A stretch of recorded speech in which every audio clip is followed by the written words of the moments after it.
السلام عليكم ورحمة الله وبركاته. أهلا بيكم حبايبي في فيديو جديد ووصفة جديدة. دايما بقول في كل الفيديوز بتاعتي إن كل ما كان ترطيب البشرة عميق جدا كل ما اهتمينا داخليا وخارجيا بنبعد عن التجاعيد، بشرتنا بتظهر بمظهر صحي.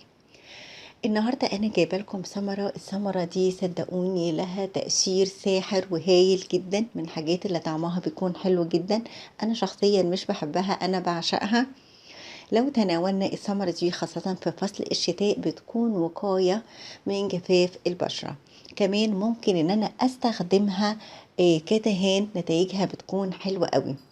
الثمرة اللي قدامنا دي هي ثمرة جوز الهند.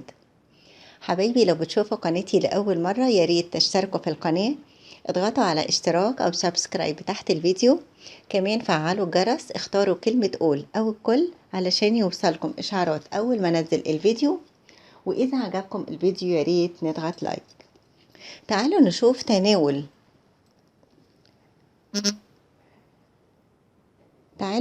تناول جوز الهند الفريش بيكون له تأثير رائع وهايل قد ايه للبشرة.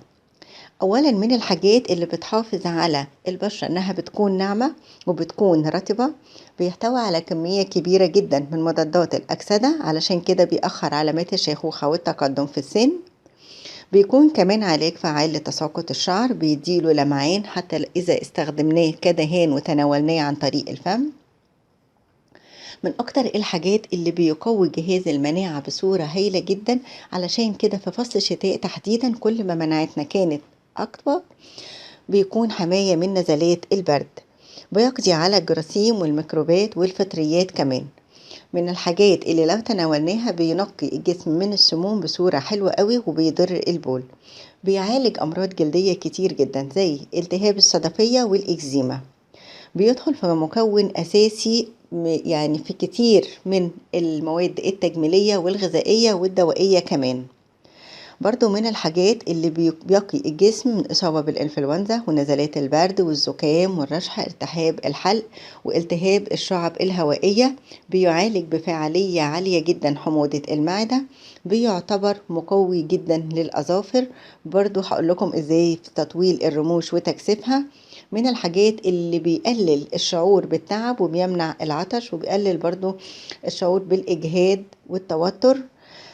من أفضل يعني الأنواع الدهون على الإطلاق اللي بتكون سهلة الاختراق، علشان كده بيساهم في عملية إنقاص الوزن بصورة كويسة جدا.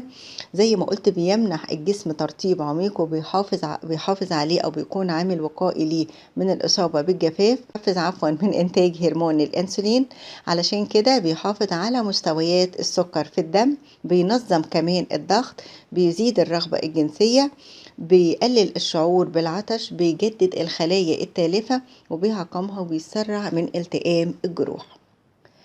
الثمرة اللي زي اللي قدامنا دي أنا يعني علشان تبقى سهل إن احنا نقدر يعني نستخدمها في البيت، فالراجل قشرها كده بحيث ان احنا مجرد ان احنا بنعمل السكينة بنقدر نطلع بالراحة جدا حليب جوز الهند، لان ده بيكون له فوائد كتير جدا جدا ان احنا نشربه، او بيكون فعال جدا ان احنا نستخدمه حوالين منطقة العيون.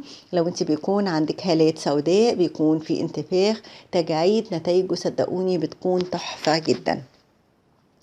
كمان من الحاجات اللي كنت دايما بنصح بيها ان احنا نستخدم زيت جوز الهند الاصلي لتقوية الشعر، لتنعيم الشعر. من الحاجات اللي بيكون فعال جدا لو احنا استخدمناه للرموش، بيعمل على تطويلها وتكثيفها بفعالية عالية جدا. كمان الدهان بزيت جوز الهند نتائجه بتكون سريعة وفعالة، وبيعمل ترطيب حلو جدا جدا للبشرة، وفي نفس الوقت بيكون مناسب لجميع انواع البشرة.